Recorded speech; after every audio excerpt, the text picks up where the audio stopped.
política, ser amado garante apoio, mas ser temido garante o poder. Desde Maquiavel, essa questão divide opiniões e desafia governantes. Alguns conquistam corações com carisma, enquanto outros impõem respeito pela força ou criam narrativas que só enganam o povo. Então, como reconhecer um bom governante? Ao longo da história, líderes usaram teorias e estratégias diferentes para se manter no topo. Alguns centralizaram todo o poder em si, outros governaram pelo medo e havia aqueles que apostavam na voz do povo.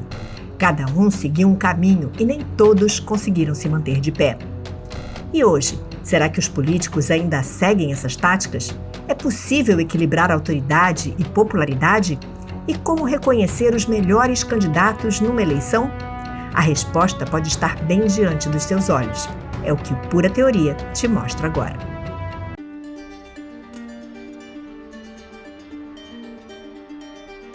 Políticos são amados, odiados e às vezes as duas coisas ao mesmo tempo. Alguns buscam aceitação, outros parecem não se importar, apenas querem fazer seu trabalho. Mas o que torna um político bom? Sua eficiência depende da imagem de ser um governante benevolente ou de um líder temido. Se você acha que essa é uma questão moderna, está enganado. Esse dilema acompanha a política há séculos. Florença, século XVI. Nicolau Maquiavel, diplomata e pensador, escreve O Príncipe, um manual sobre como um líder deve agir para se manter no poder. Em uma de suas reflexões mais famosas, ele pergunta: é melhor ser amado ou temido? Para ele, se for necessário escolher, é mais seguro ser temido. E ele explica: os homens têm menos receios de ofender a quem se faz amar do que a outro que se faça temer. Ou seja, o amor pode ser passageiro e frágil, mas o temor mantém a obediência. Para ele, um governante eficaz precisa garantir sua autoridade, mesmo que isso signifique tomar medidas impopulares. Historiadores argumentam que as estratégias políticas e militares de Napoleão Bonaparte foram moldadas pelas ideias de Maquiavel sobre pragmatismo e centralização do poder. O general francês era admirado por seu exército e pelo povo, mas também temido por sua frieza estratégica. Ele sabia que sua liderança dependia tanto da lealdade de seus soldados quanto da punição rápida de qualquer traidor. Napoleão interpretou Maquiavel à sua maneira e, por isso, conquistou grande parte da Europa e caiu de forma igualmente grandiosa. No século XVII, o filósofo inglês Thomas Hobbes, que viveu durante a turbulenta Guerra Civil Inglesa, escreveu a obra Leviatã, publicada em 1651. Para ele, sem um governo forte, a sociedade entraria em colapso. No que ele chama de estado de natureza, a vida seria solitária, pobre, sórdida, brutal e curta. A única forma de evitar esse caos seria um contrato social, onde as pessoas aceitariam abrir mão de algumas liberdades para que um soberano absoluto garantisse ordem e segurança.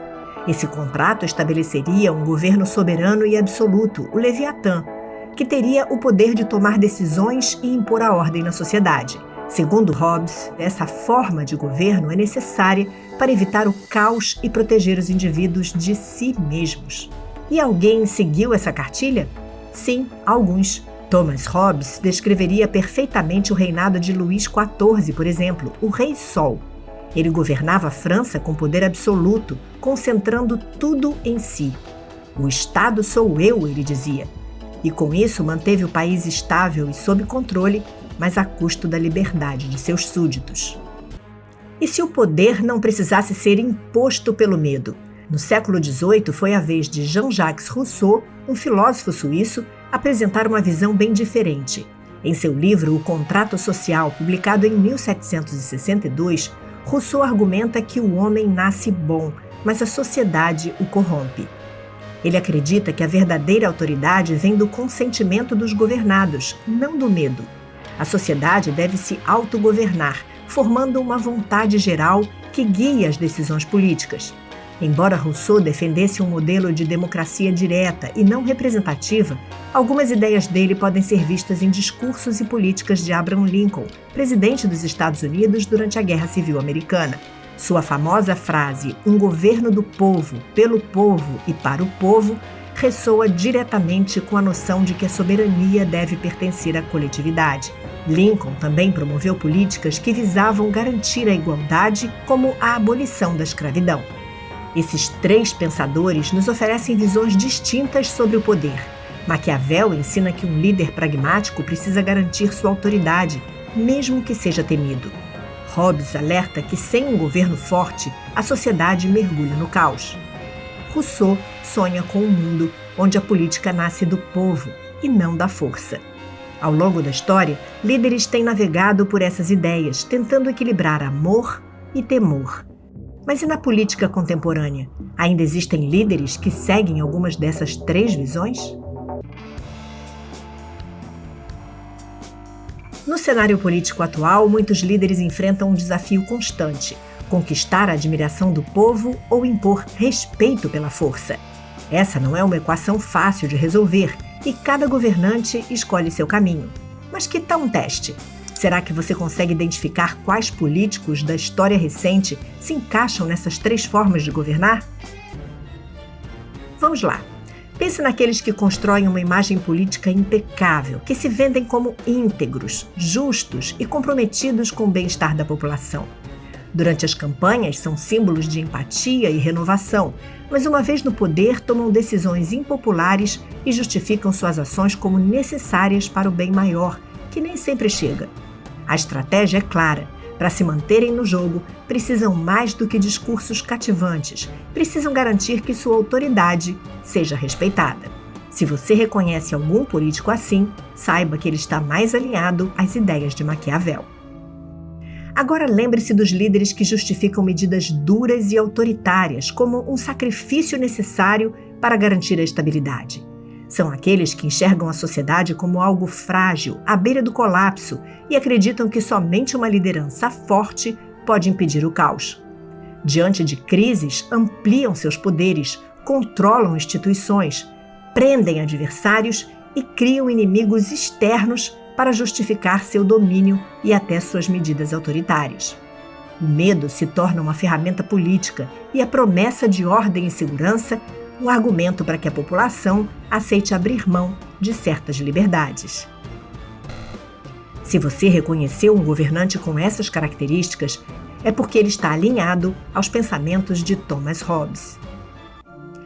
E há também aqueles que apostam na voz do povo, defendem que o governo deve ser um reflexo da vontade coletiva, da vontade do povo, e incentivam consultas populares, referendos e participação direta dos cidadãos nas decisões do país.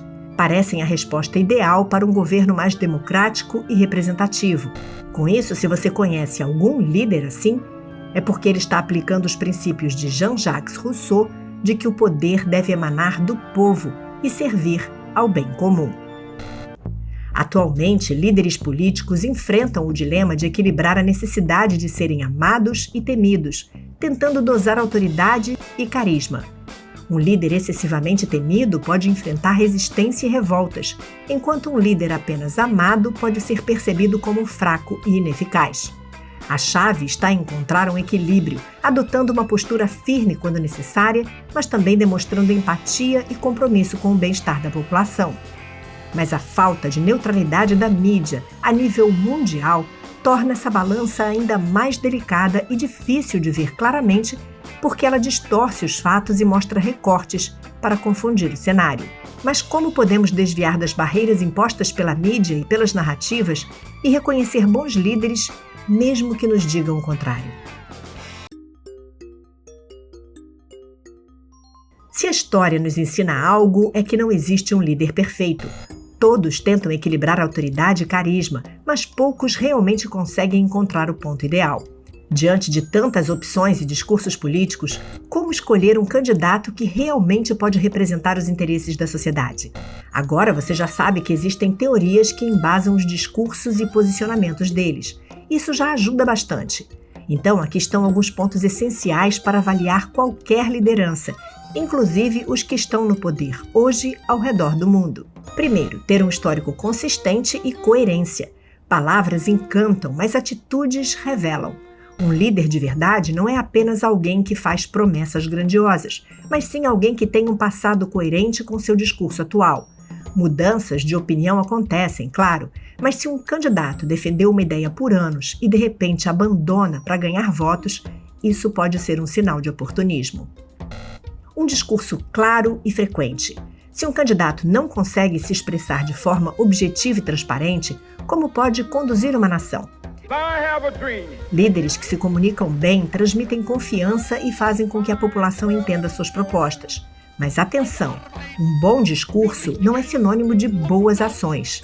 Muitos sabem falar exatamente o que o público quer ouvir, mas na prática fazem o oposto. Erros do passado importam? Todo líder comete falhas, mas o que realmente importa é como ele reage aos próprios erros. Um político que nunca reconhece equívocos, que culpa terceiros e nunca assume responsabilidades, pode ser um alerta. Quem aprende com os próprios erros tende a tomar decisões mais equilibradas no futuro. Você tem que observar também a imagem pública e a confiança do povo. A forma como um político se apresenta ao público é parte fundamental da construção da sua liderança. Mas será que essa imagem corresponde à realidade?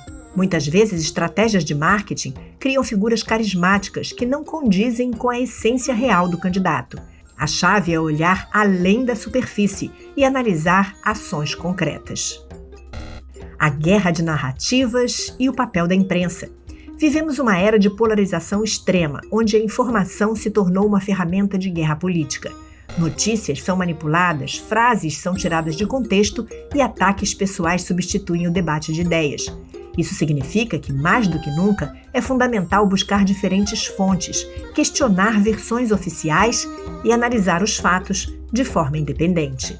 No final, a escolha de um líder não deve ser baseada apenas na simpatia ou no medo, mas sim em um conjunto de fatores que apontam para uma governança responsável e coerente.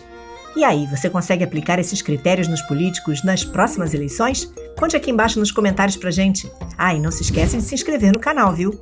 E se você quiser saber como a indústria do açúcar nos manipulou por décadas, clique no vídeo que aparece na tela e eu te espero lá. Eu sou Cíntia Neves, do Pura Teoria. A gente se vê. Tchau!